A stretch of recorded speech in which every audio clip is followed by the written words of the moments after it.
Tragicomedy combines the attributes of comedy and tragedy.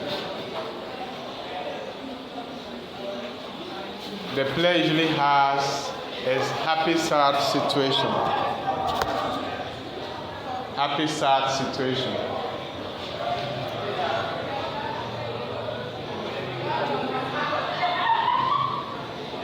And ends in such a way that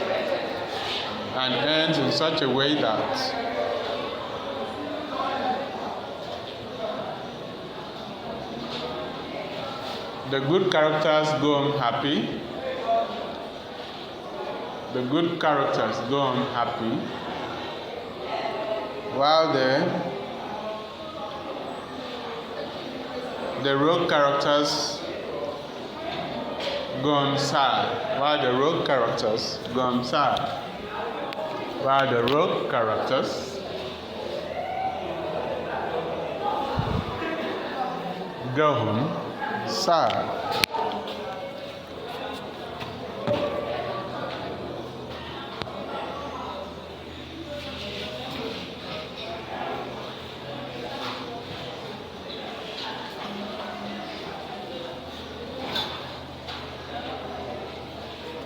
So the good are rewarded for their good, and the bad characters are rewarded for their evil.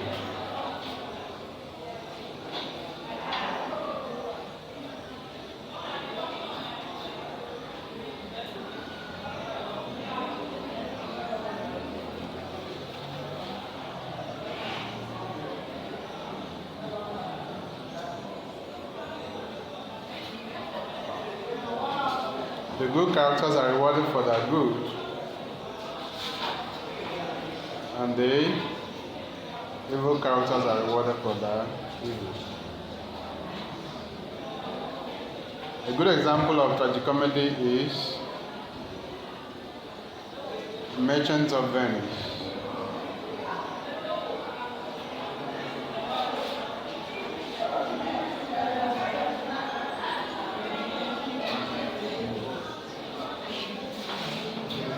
Merchant of Venice.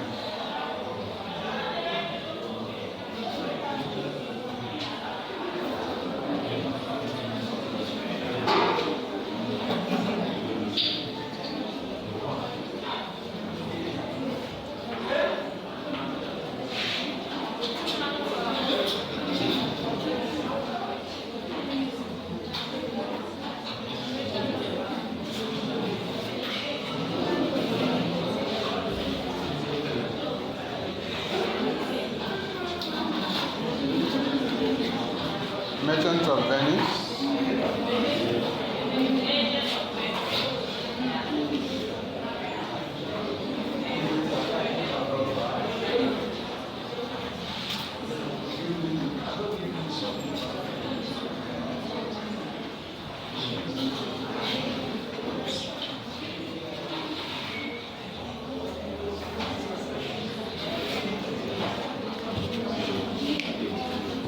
Let's look at melodrama. Melodrama.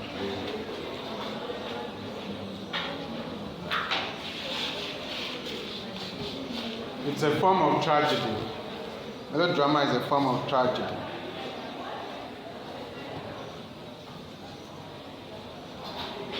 In which the events and situations are exaggerated to capture the emotion of the reader, in which the events and situations are exaggerated to capture the reader's emotion.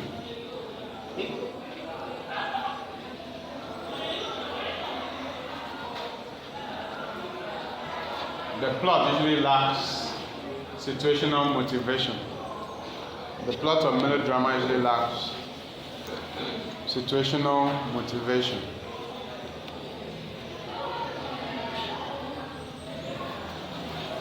Because it is difficult to believe.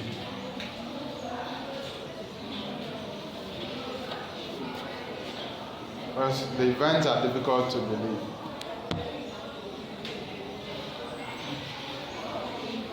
Then we have farce. Farce. Farce. We have farce. Farce is the opposite of melodrama, because it is a form of comedy.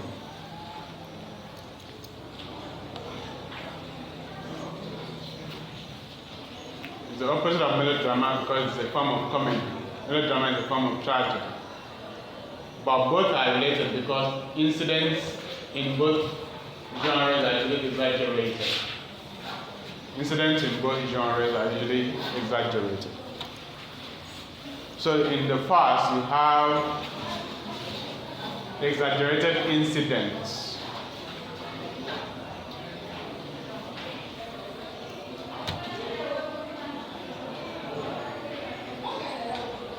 Characters that are larger than life.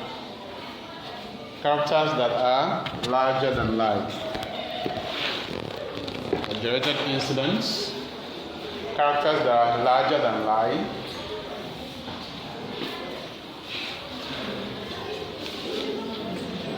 Farce also makes use of slapstick. Farce also makes use of slapstick.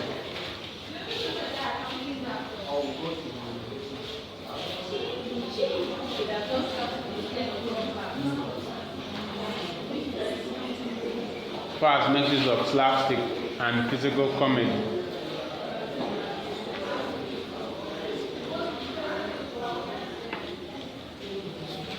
Then we have mask. M-A-S-Q-U-E, mask.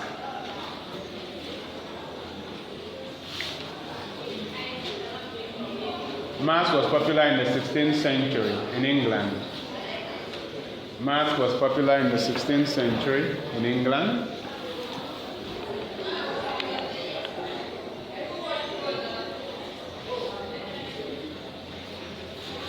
It makes use of songs, spectacles, and bright and elaborate costumes.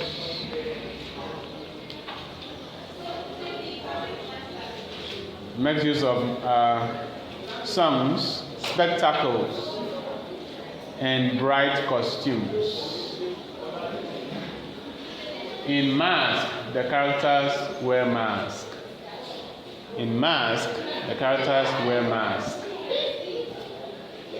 In Mask, the characters wear masks.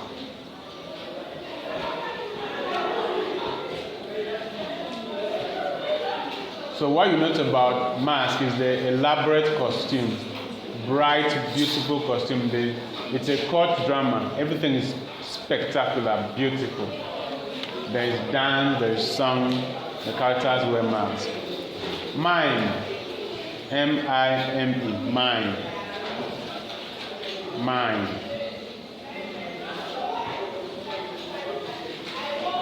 Mime is a type of drama which uses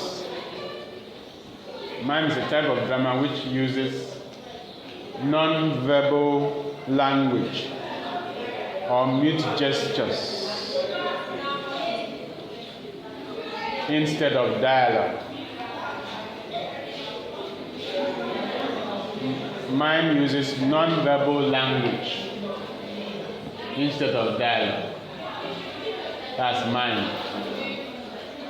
Mime uses non-verbal language or mute gestures. Mute, M-U-T-E, mute gestures instead of dialogue.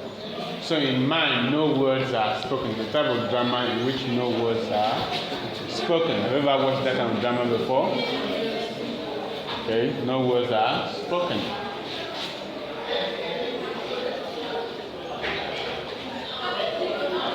Mime and pantomime. Mime and pantomime. In mime and pantomime,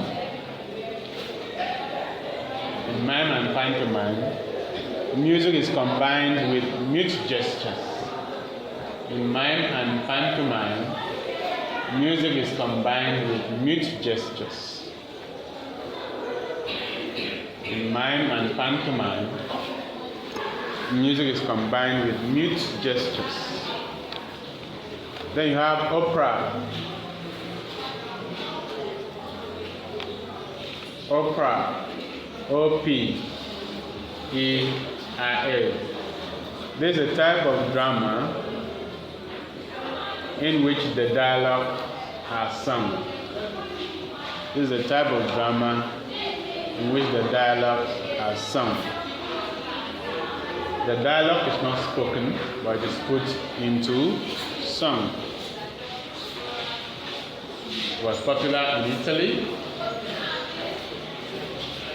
in the 16th century onward. Then you have soap opera. Soap opera, S-O-A-P, soap opera. Soap opera.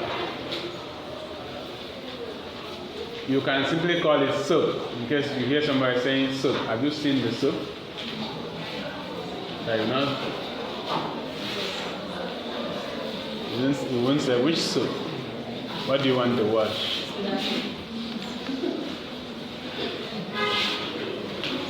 Or have you seen the soap on the TV? And you're like, you mean Dettol? They have been advertising Dettol all the time. So, soap opera or soap is an episodic drama on radio or television. An episodic drama on radio or television.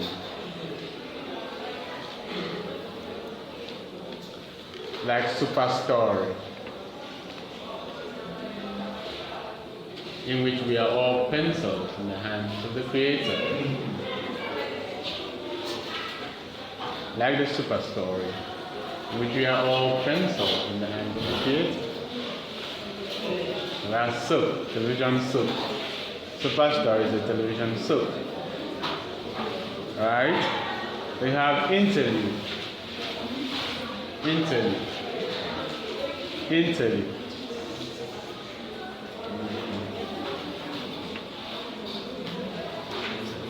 Interlude.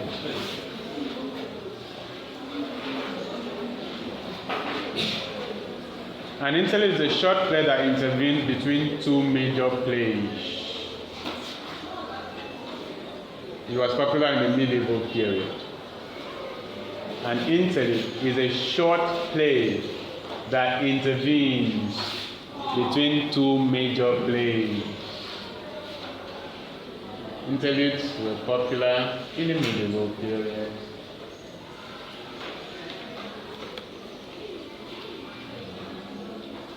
And then you have morality play. Morality play.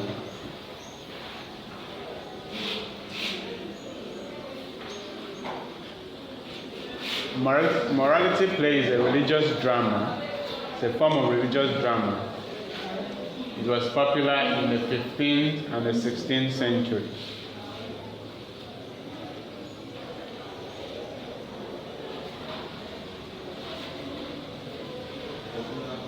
It's a church drama,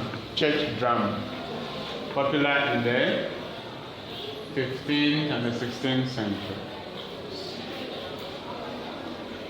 It made use of allegory.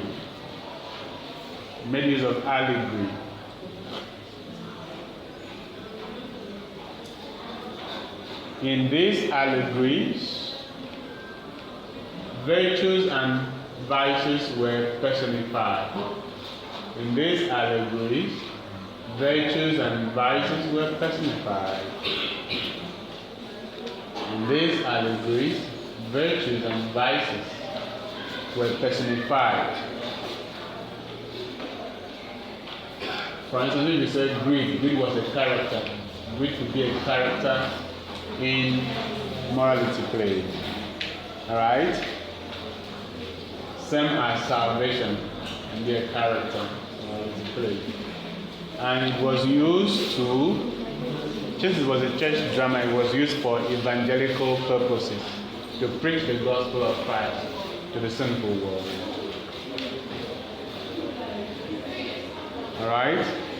It was also done to help man overcome sin and choose the righteous life, choose the good life.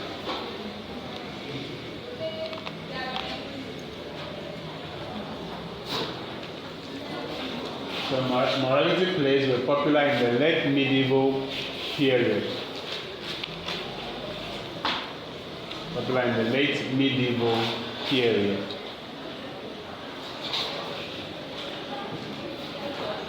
Miracle play.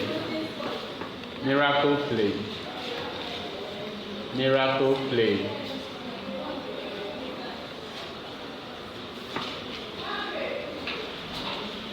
Miracle plays are also medieval plays. Miracle plays are medieval plays. They were based on the lives of non-scriptural legends and saints. These plays were based on the lives of non-scriptural legends and saints.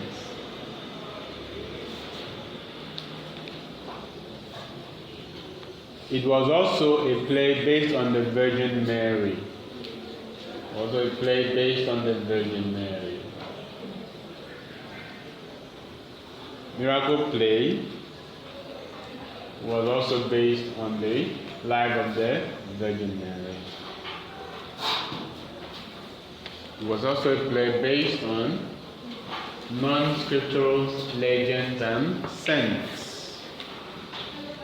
Then we have mystery play, another medieval play. Mystery play. Mystery play. Mystery play. Mystery play is another medieval play based on Bible stories. Mystery plays dramatize Bible stories.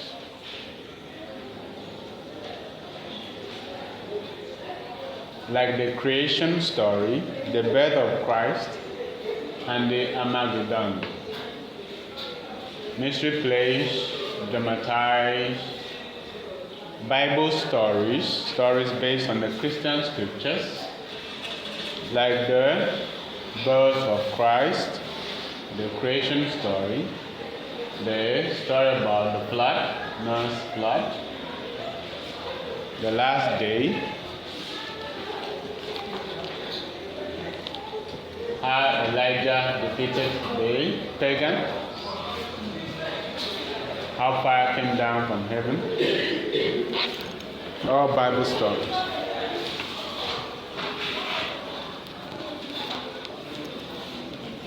Then we have theater of the absurd. Theater of the absurd.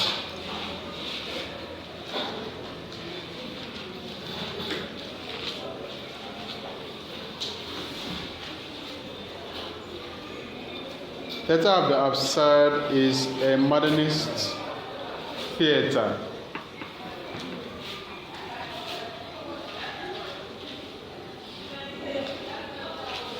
It's a modernist theater.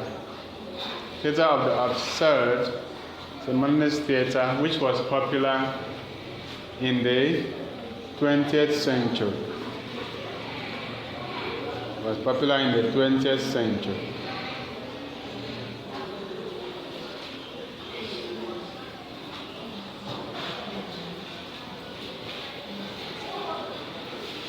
After the Second World War,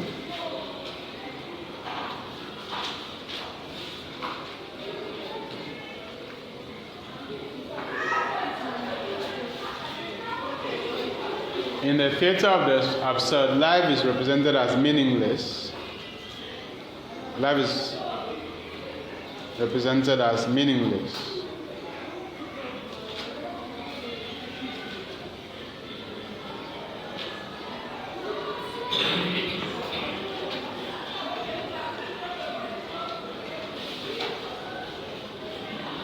Life is depicted as nonsensical.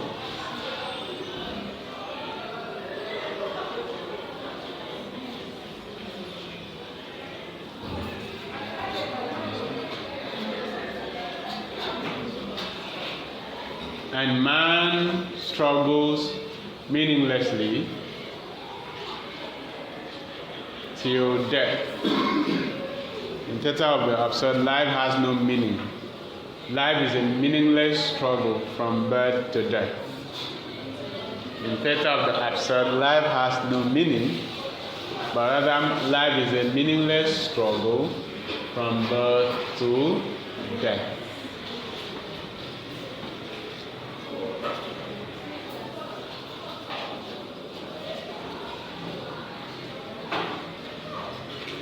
It makes use, theater of the absurd makes use of anti-hero. Theater of the absurd makes use of anti-hero.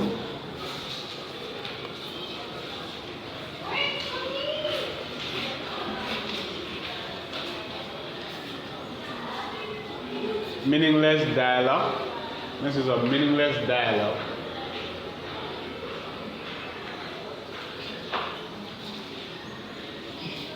It is dominated by the principles of farce. That is, it is humorous, but the humor makes no sense. In fact, the humor is because the action makes no sense. Like the fate of the cockroach dramatizes theater of the absurd. In Fate of a Cockroach, life has no meaning. Man struggles against existence meaninglessly till the end. Makes no sense.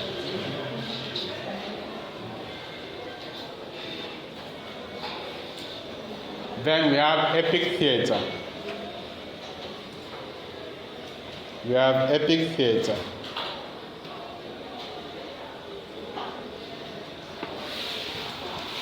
Epic theater is a realistic drama.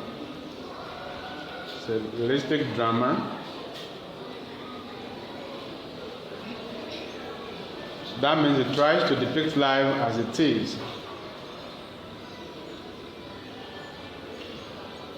Depicts life as it is.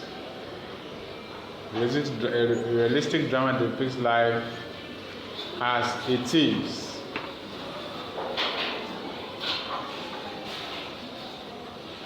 Epic theater is didactic in nature.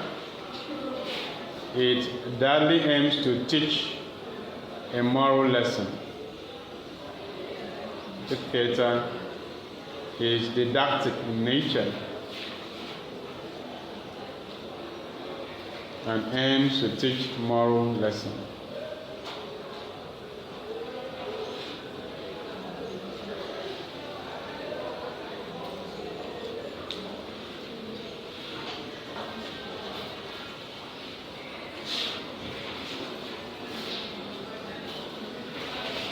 The drama is really based on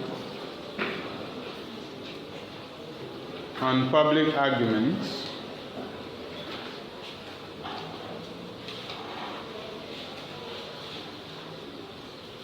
which have bearings with things that go on in society.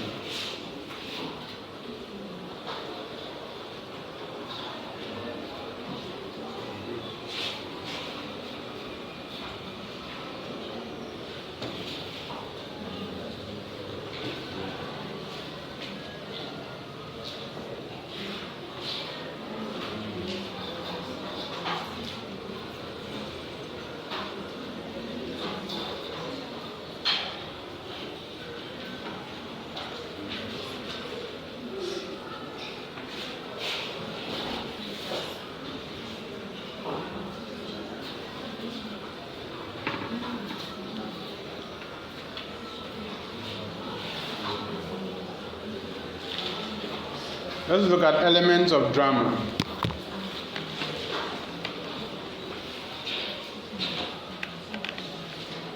Elements of drama.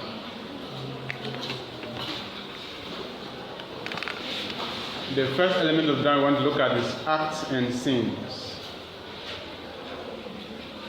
Remember, you are writing a script, so pay attention. Every information is important. Every piece of information is important. Drama is usually written in acts and scenes, traditionally, conventionally. But you don't have to follow that pattern because other dramatists have departed from it. But you don't, so that means you don't really need to say act and scene. They use other words now like movement 1, movement 2, and so on and so forth. But there's nothing wrong in saying act 1, scene 2, and so on and so forth.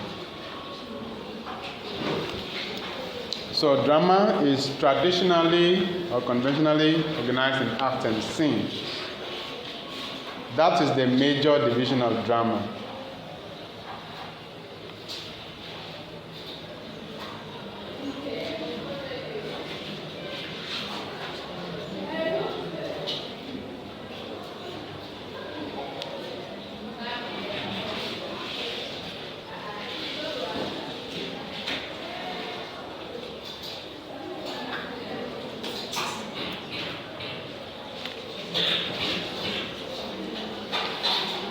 So each act is made up of a number of scenes. So scenes come together to form an act. Related scenes come together to form an act.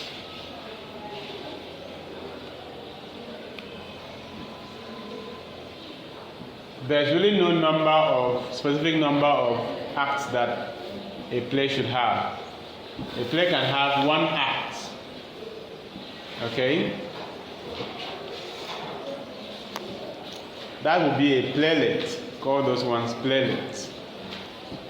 Play, then you have L-E-T, playlet.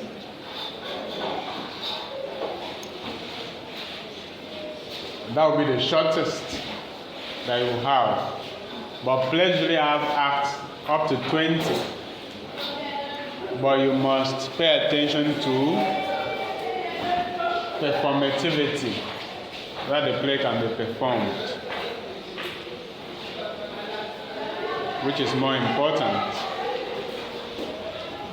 So you use your ingenuity in determining the number of acts that you write and the scenes in each act. Okay? Sometimes during editing, scenes are revised, but each act usually has related scenes. You must have some plot relationship in the plotting. And then when you move to the next the next act, you're dealing with another aspect of the plot with its own related scenes. Let's look at theater.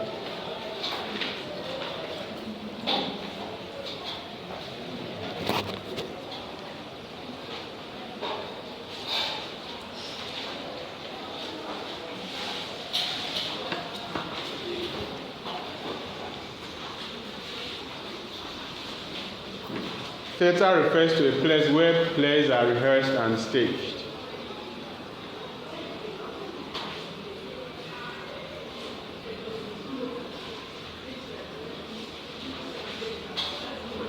A theater is a place where plays are rehearsed and staged. You can go to the Pinnacle Theater and see how it is structured. You should also go and see a play there. We have a theater at UNIU. You can also go there to see a play. In writing your script, you might want to have collaborations with theater art students. That is what scholarship is all about, collaboration. Okay? Doing research and finding out information. Okay? That's the beauty of scholarship. So the traditional or conventional theater has the stage, which is a raised platform where the characters perform facing the audience. That's the traditional theater. Theater can also be drama. When we say theater, we can also say drama. But theater in this context is a place, a physical place, where plays are rehearsed and then staged.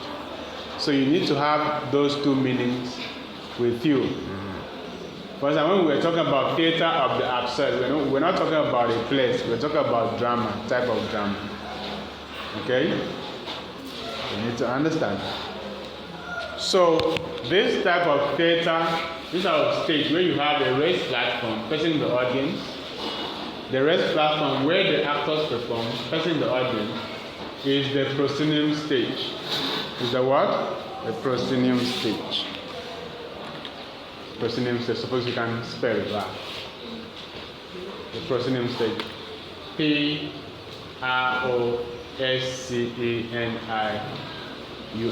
The proscenium stage. The proscenium stage.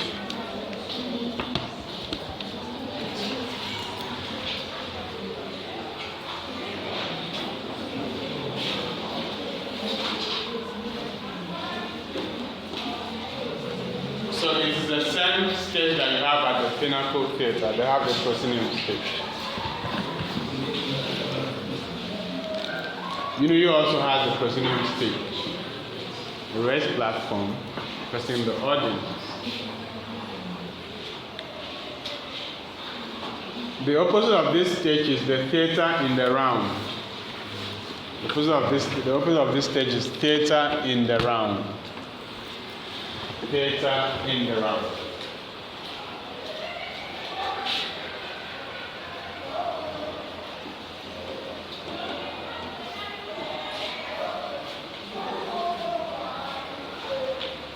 Meaning that the stage, the raised platform is a round structure in the middle of the theater while the audience sits around it.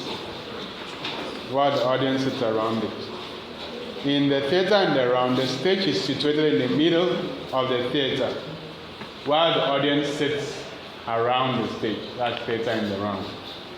You must have seen this in the movies, in some developed stage crafts.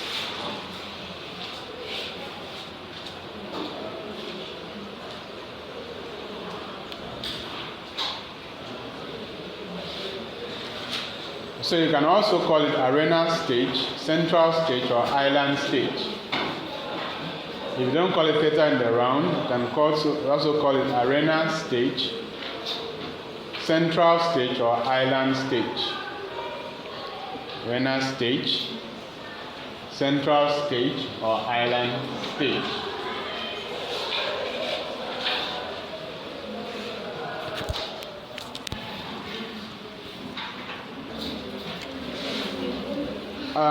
So the word theater can also be used to refer to drama or all dramatic practices. The word theater can also be used to refer to drama or all dramatic practices. All dramatic practices.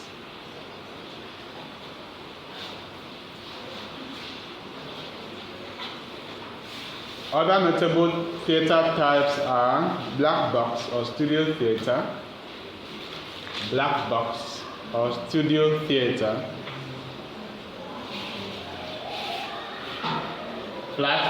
stage, black box or studio theater, platform stage,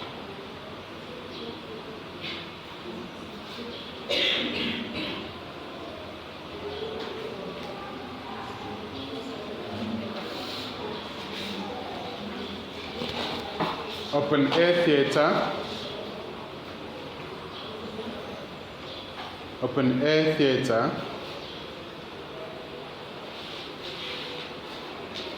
hippodromes.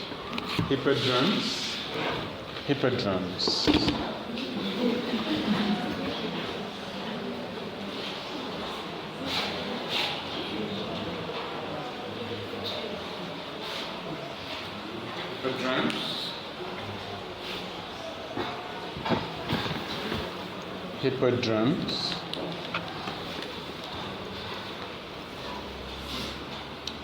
site-specific theater,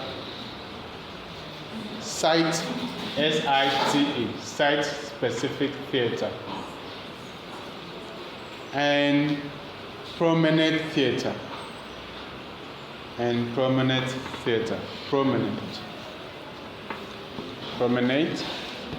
theater.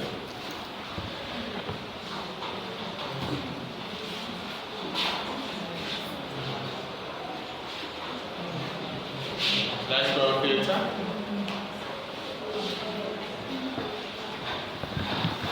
I can spell theater, you wish.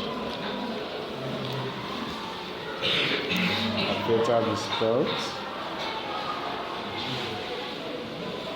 So the black box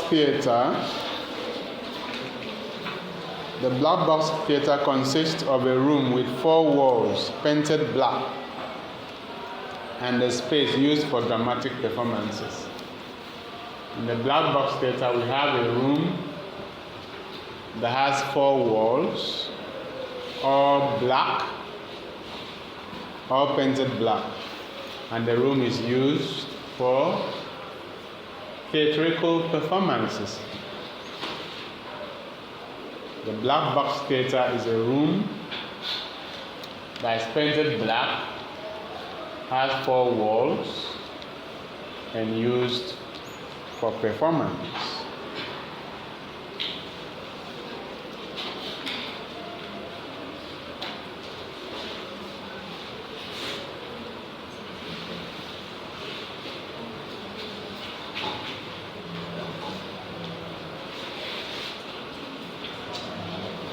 So this type of stage allows for flexible configurations and setting. This type of theater allows for flexible configurations and setting. You can set it to your taste, set it to how you want it to be.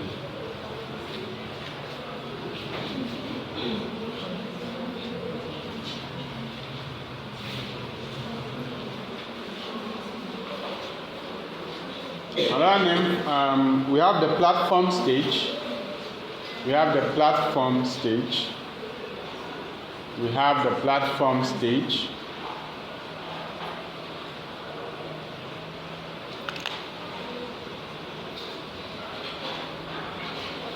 You don't call it the platform stage, you call it thrust stage. Thrust, T-H-R-U-S-T. Thrust stage or open stage. Thrust stage or open stage. Thrust stage or open stage.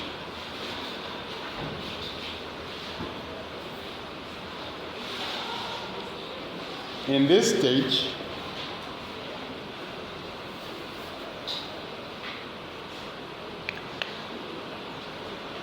in this type of theater, in platform stage, in this type of theater, that's in platform stage, the stage projects or extends into the audience sitting area. The stage projects or extends into the audience sitting area.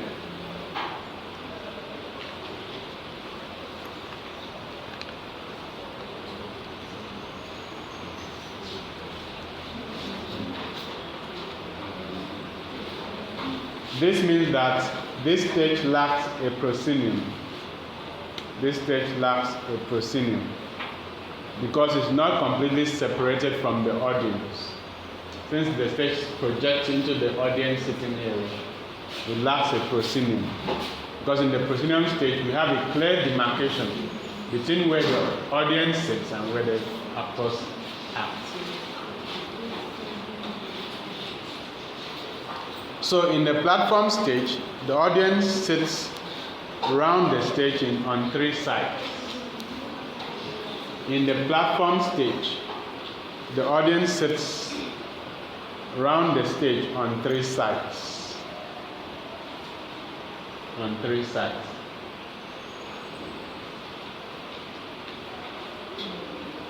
In the platform stage, the audience sits around the stage on 3 sides.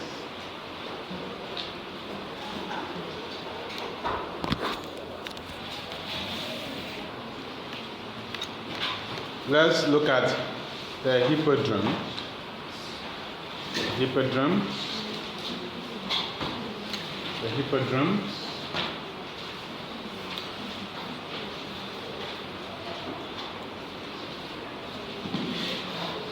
The hippodrome refers to horse racing arenas or theaters in ancient times.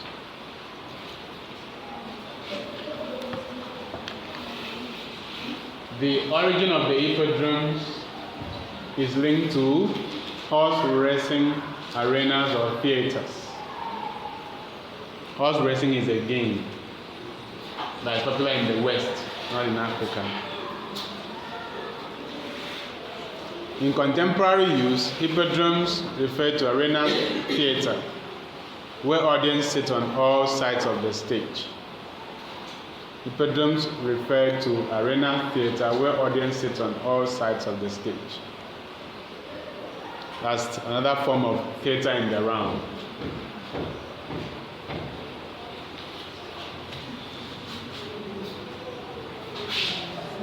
In the olden times, hippodromes referred to arenas where horse racing took place. In contemporary parlance, we can also use it as another name for arena theater, where the audience sits on all the sides of the stage. Then we have the open air theater. Open air theater, I think we use this for crusades. Open air theater does not have a roof over it. That's why we call it open air. Right? Does not have a roof over it. It is open to the sky. Open air theater is open to the sky, so you can sit and see the sky. The roof is not there.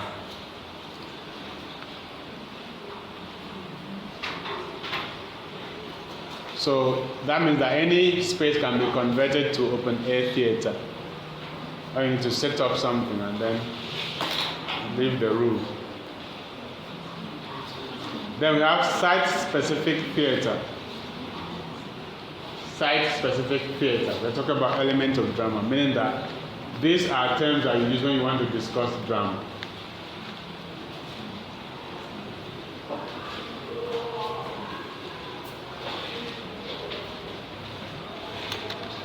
So in site-specific theater, the space, the theater space is adapted for a particular production purpose. The space is adapted for a particular production purpose, depending on the nature of the production and the needs of the production. That means that's site-specific. The space is adapted for a particular production need or purpose, depending on the nature of the production.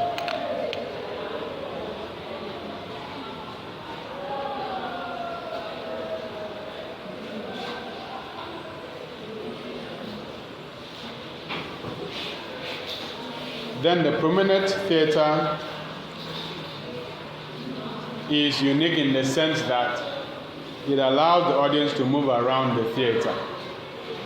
The promenade theater is unique in the sense that it allows the audience to move around the theater space.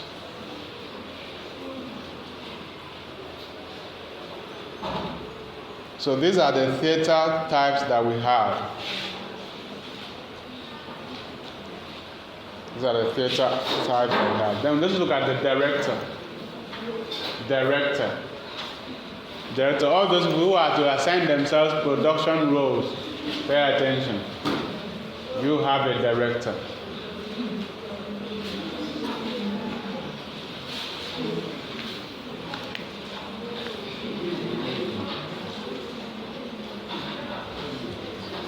The director is the person who guides the players in the performance of a play.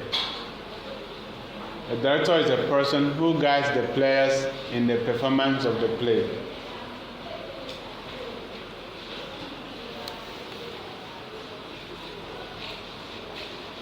The director has an important role in the success of the play, in the production of the play.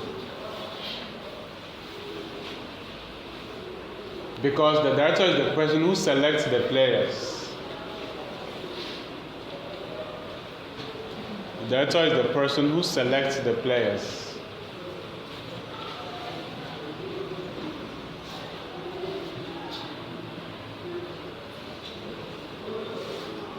The director is the person who interprets the scripts. The director interprets the scripts.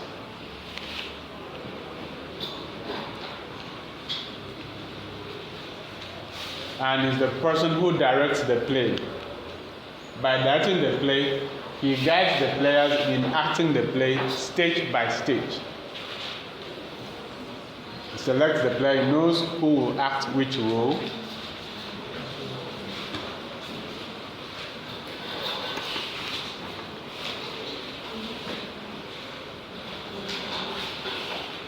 Interpret the script. This is what the script means. This is what the story is. This is how we are going to act to bring out the story. And then direct the play. That means he guides the players in acting the play. He or she. The director can be a woman. Must not be he. Must be she. We have had wonderful female directors in movies and in plays. So the failure or success of a play is usually attributed to the director. If the play fails, we blame the director. When the play succeeds, we applaud the director. Alright? So who is going to be our director?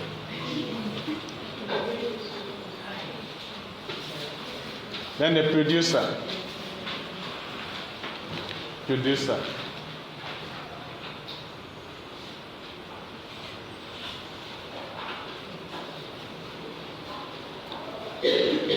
The producer's role is supervisory and executive.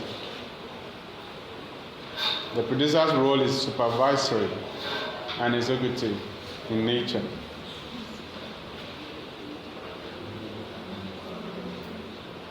The producer ensures the successful performance of the play by providing enabling environment for the play to succeed.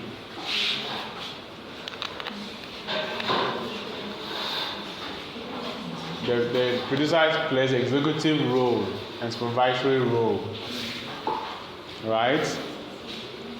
He's usually the money bag, all right, or the person who gives moral support, financial and moral support. He's the person who chairs the production. The director has to refer to the producer for whatever he needs for the play to succeed. The role of the producer is also administrative, so it has to be a good manager of men and resources. The producer has to be a good manager of men and resources. Somebody who can motivate the player. Once the producer arrives, if the players were hungry, they start having hope. If the actors were hungry, they start having hope that the producer has come. It will be pure water. Right? So the role of the producer is administrative, executive, supervisor. Alright? He provides moral and financial support. That's what I'm saying. Mainly you see the producer, you start smiling. Because something good, something huge will happen. Alright? So who's going to be our producer? Stage direction. Stage direction.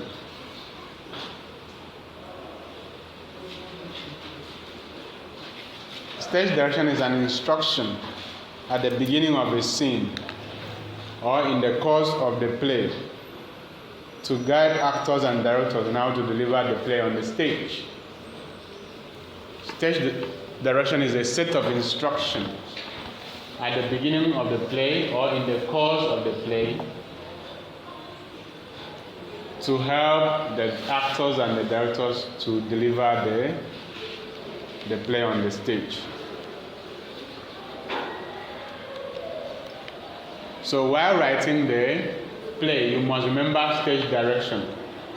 Those writing the play should remember the stage direction. Put the stage direction in the appropriate places. So the stage direction is usually written in italics and enclosed in brackets or square brackets.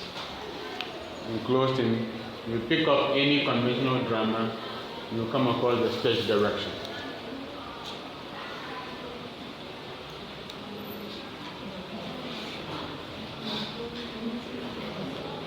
It's written in italics and enclosed in brackets or square brackets. So the stage direction usually describes the setting of the play and how characters are to deliver the lines, whether to whisper or to shout. All right.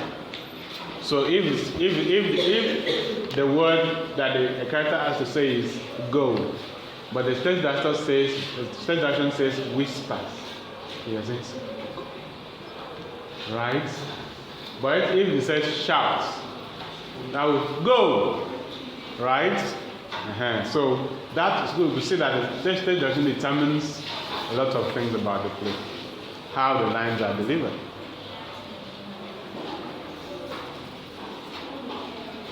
If somebody has to be pushed, the stage direction pushes him, and so the actor will know that you have to push that person before saying something. So you take note of that. Then costumes and props. Costumes and props. Costumes and props. Costumes and props.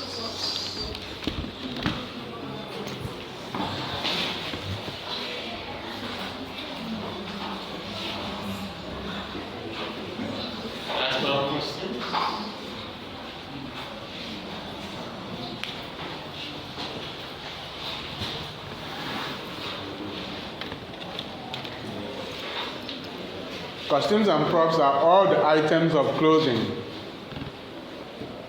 and bodily ornaments, materials or objects that actors need to create the needed reality in the play.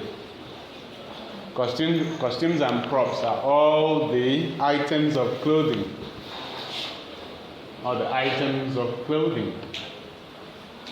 and bodily ornaments, all the wearables. All right?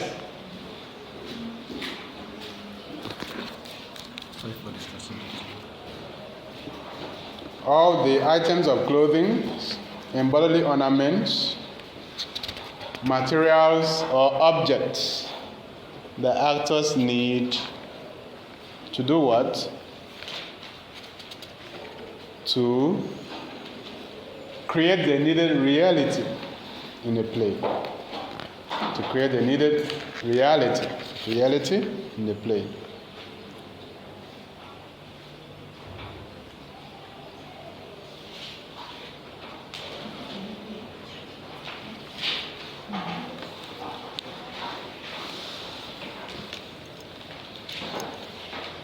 So characters are usually asked to dress according to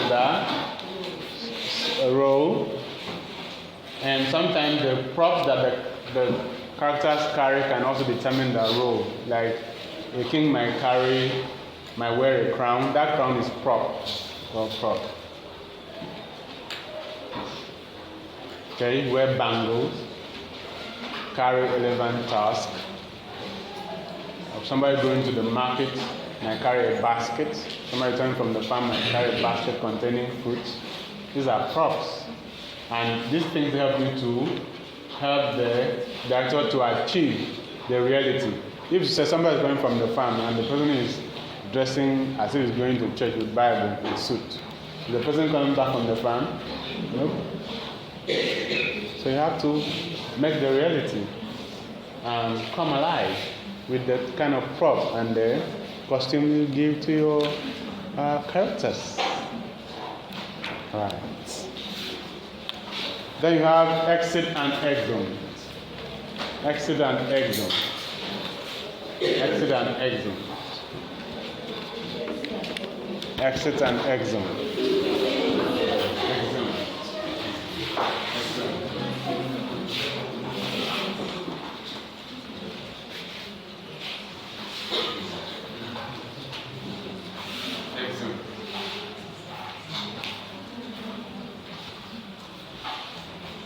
When one character leaves the stage, it is called exit. When two or more characters leave the stage, it is exhumed. But for you, whether it is 1 million characters that leave the stage, or exit. Aside. Aside. ASIDE. Aside.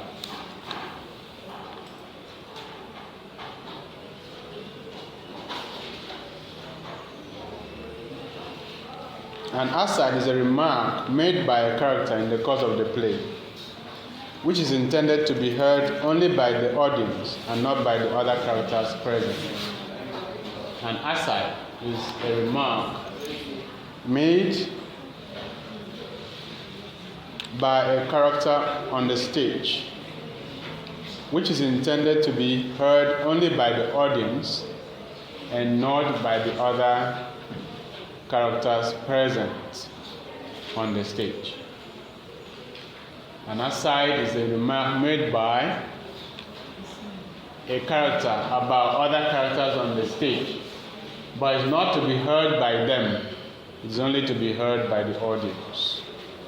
An aside is a remark made by a character intended to be heard by the audience and not by the other characters on the stage. So, aside is a form of gossiping, all right, which reveals what the character thinks about another character on the stage. Because it is not meant, that remark is not meant for that character to hear. Sometimes it is injurious to the other character that is being spoken about. Okay? It might be a motive. Okay, against that character. It might be something hidden that this character has against this other character. But it's also meant to give the audience information about what the character thinks about that character. So that's aside. Soliloquy. Soliloquy. Soliloquy. Soliloquy. A character is said to soliloquize when he or she speaks to himself when alone on the stage. A character is said to soliloquize when he or she speaks to himself or herself when alone on the stage. He is not speaking to the audience, but the audience eavesdrops. The character is not speaking to the audience, but the audience eavesdrops because he doesn't know that the audience is listening. Okay? So the audience simply eavesdrops on soliloquy.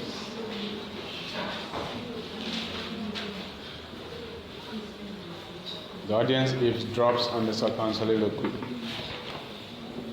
Monologue. Monologue.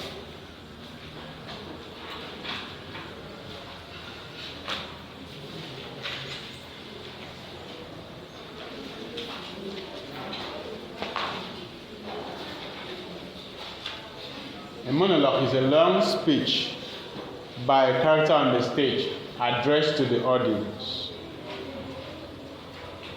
So you could see the difference between monologue and soliloquy.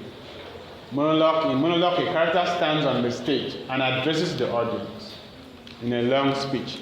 But soliloquy, the character thinks that he's alone, talking to himself without knowing that the audience is listening.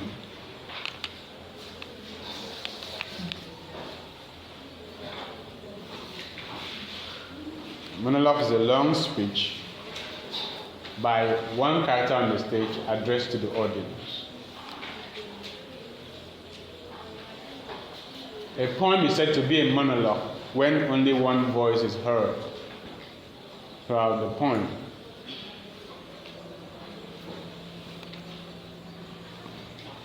And such poems are usually called dramatic monologue. Such poems are usually called dramatic monologue, where only one character speaks throughout the poem. Does not give other characters the ability to speak, even though they might be present. Okay? Dramatic monologue.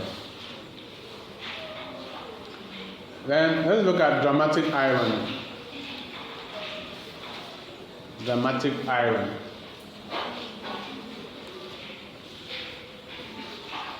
Dramatic irony. Dramatic irony is one of the ironies in drama. There are about 3 or 4 of them. And it refers to a situation whereby the audience knows better than what the character knows about the course of events in a play. Situation whereby the audience knows better than what the characters know about the course of events in a play. So in dramatic irony, the character acts without knowledge, whereas the audience knows what is going on.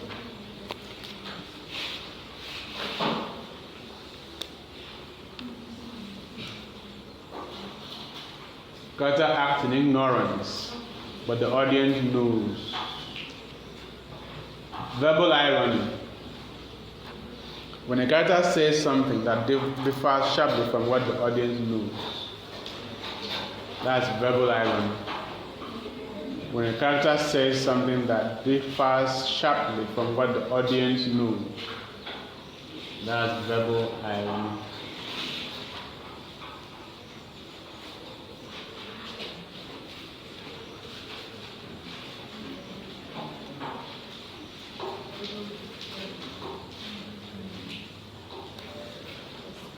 Then you have situational irony.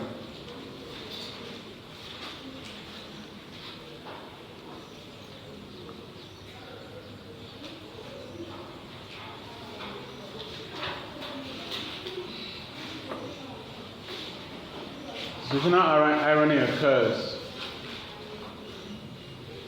when an action brings about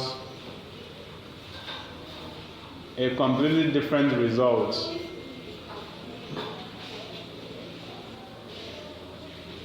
intended by the actor. An action brings about a completely different result intended by the actor. That's situational irony.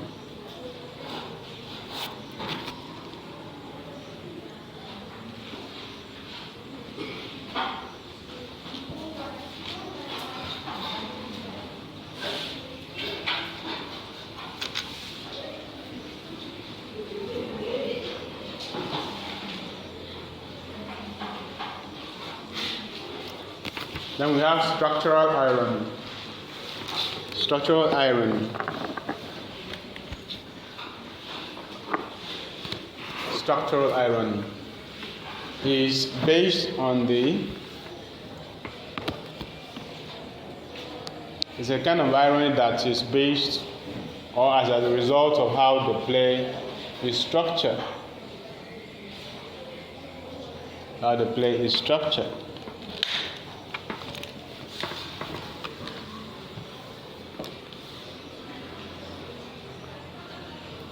Especially through the appearance of a naive narrator.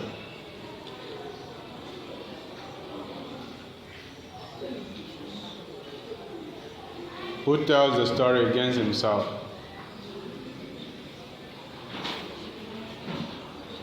Who tells the story against himself or herself.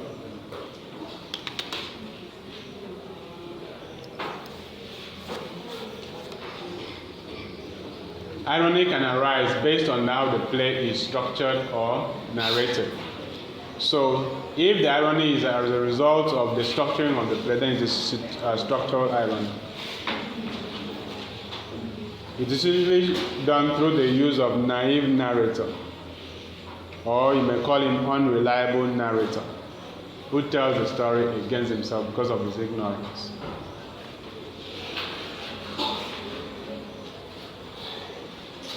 Because he does not know how to interpret events and situations. Prompter.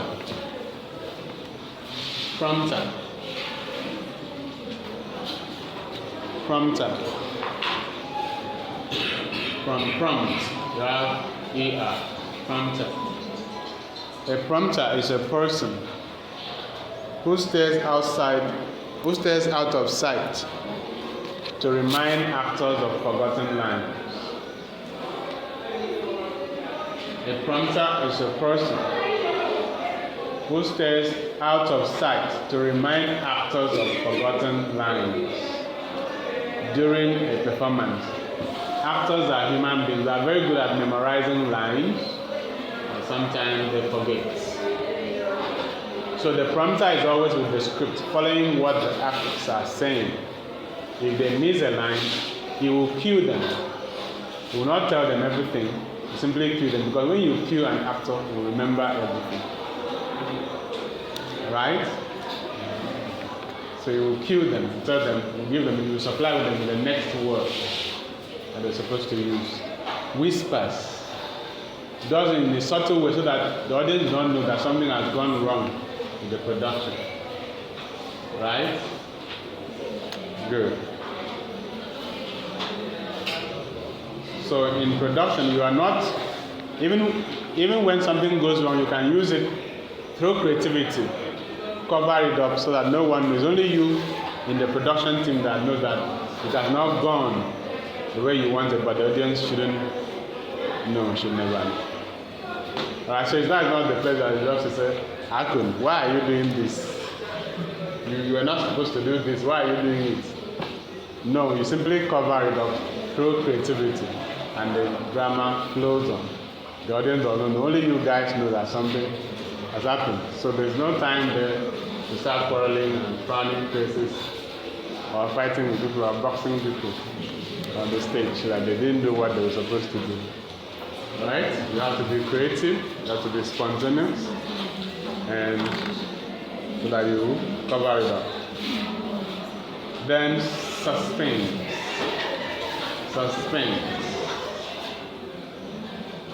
Suspense is a major element of drama because it is that which makes drama interesting. That which makes drama interesting.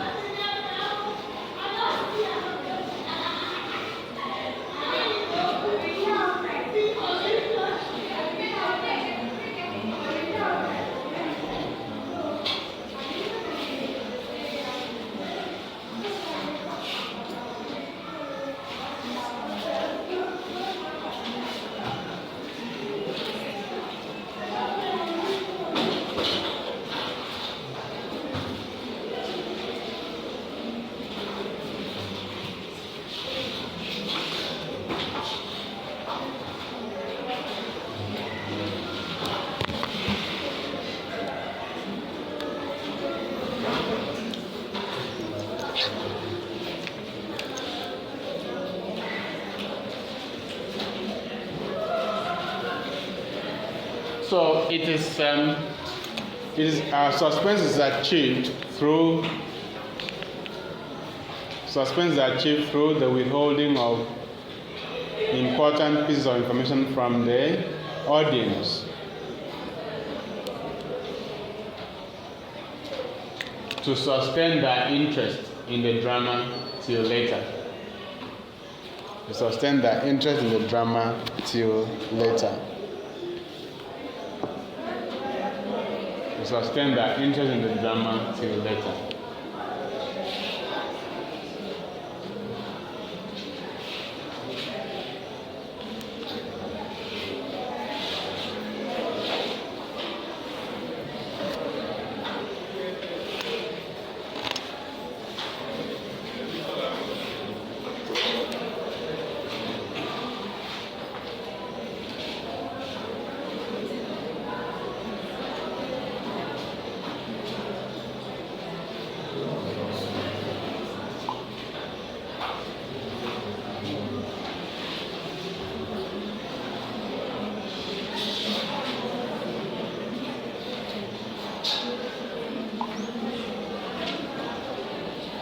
Conflict. Conflict.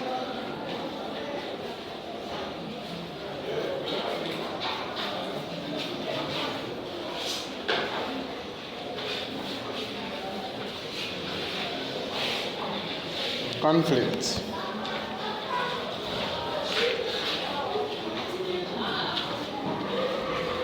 As we've said before, conflict is the basic stuff of drama.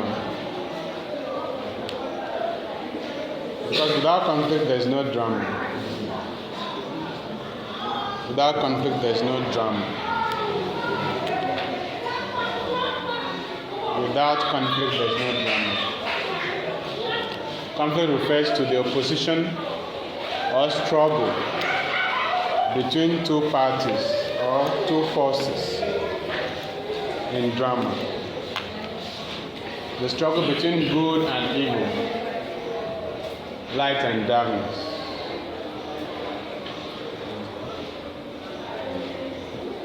Life itself is without conflict. Life itself is not without conflict. Life itself is not without conflict. So is drama.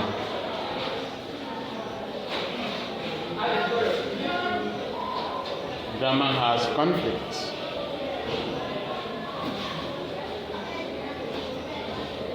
Sometimes the conflict is interpersonal, sometimes it's with the individual.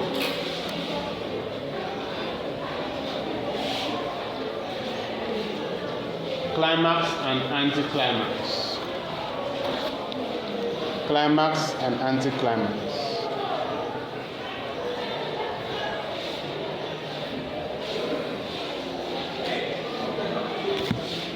Climax and anticlimax.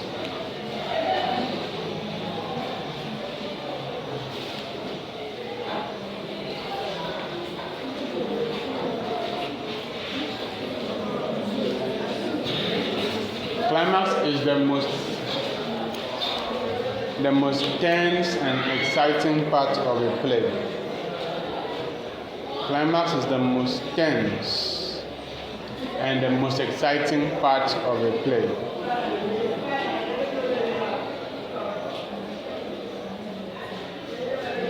It is the peak of action. It is the peak of action. P-E-A-K. It is the peak of action.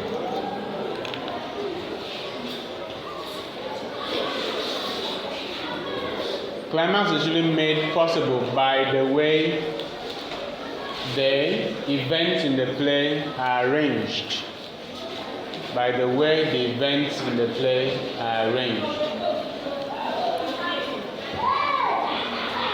From the least important to the most important. From the least exciting to the most exciting. That's how to achieve climax in the play.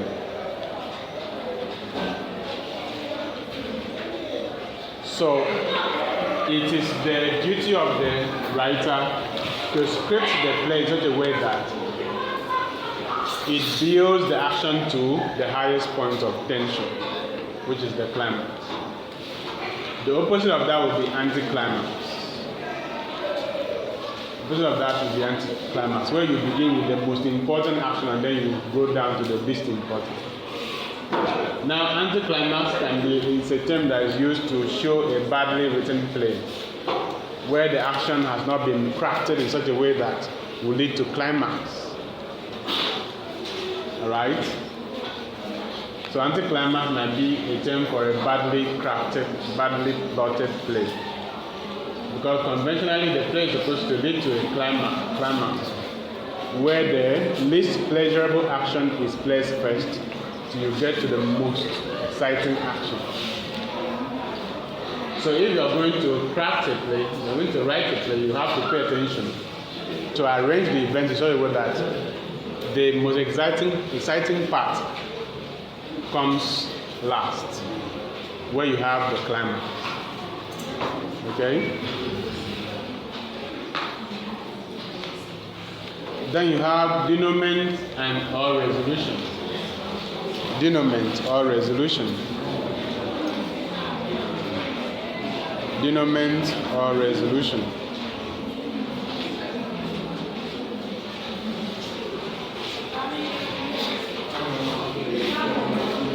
Denouement or resolution.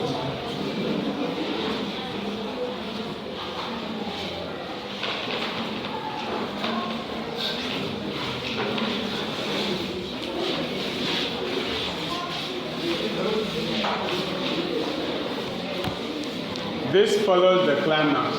Denouement follows the climax. Denouement follows the climax.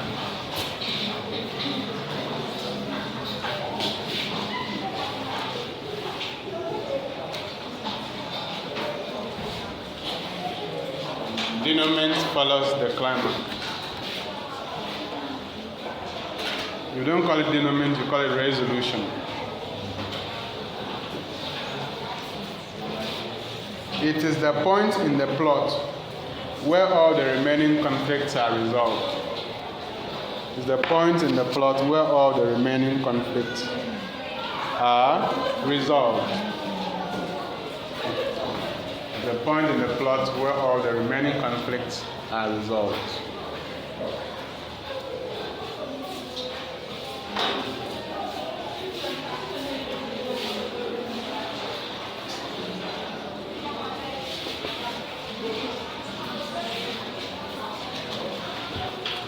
Comic relief. Comic relief. Comic relief. Comic relief is found in tragedy. Comic relief is an element of tragedy. There's no need for comic relief in comedy.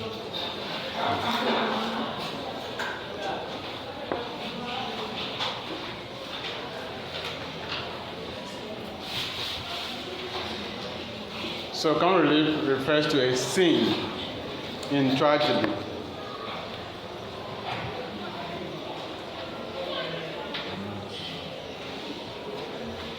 which is humorous and aims to make the audience forget the tension in the play. It's humorous and aims to make the audience to do what? Forget the tension in the play.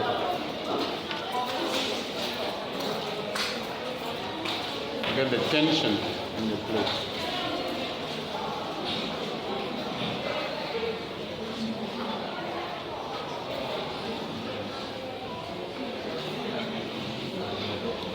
Then we have Deus ex machina and Diabolus ex machina.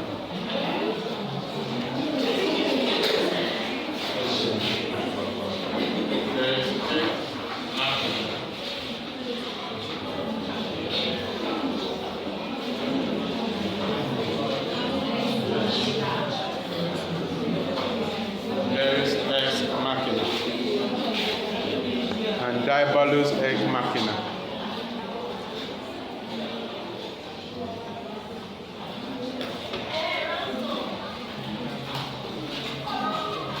Deus ex machina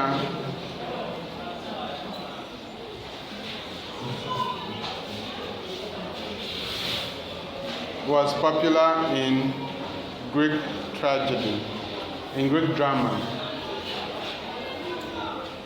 Popular in Greek drama. The term means God from a machine or God on a machine. The term Deus ex machina means God from a machine. Deus ex machina, God from a machine or God on a machine. So in Greek tragedy, a supernatural being would descend on the stage on a chain to resolve a hopeless situation when all hope is lost.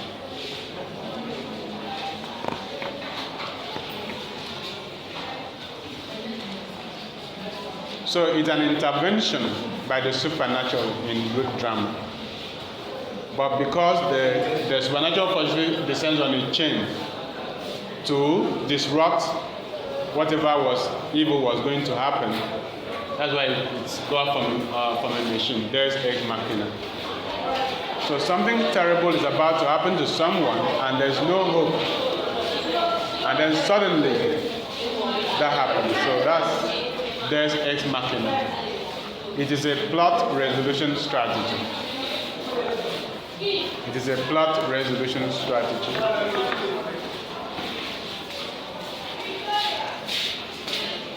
In which a supernatural force descends to save a hopeless case or situation.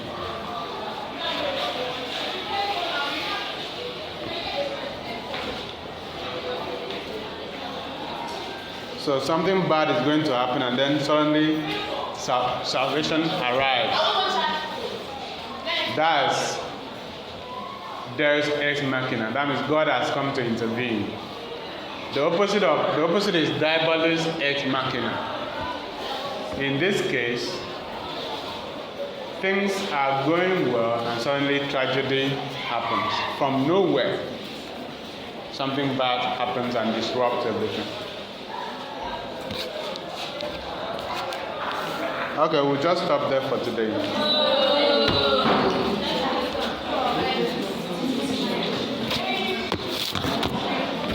So please organize, get the list, and bring the list back to me before so that we'll have some orderliness.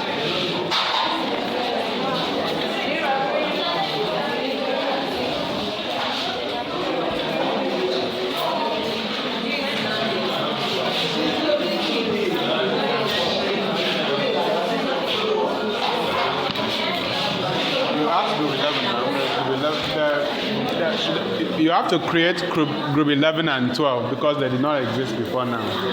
Then send it to the course where I'll assign you what you need to do.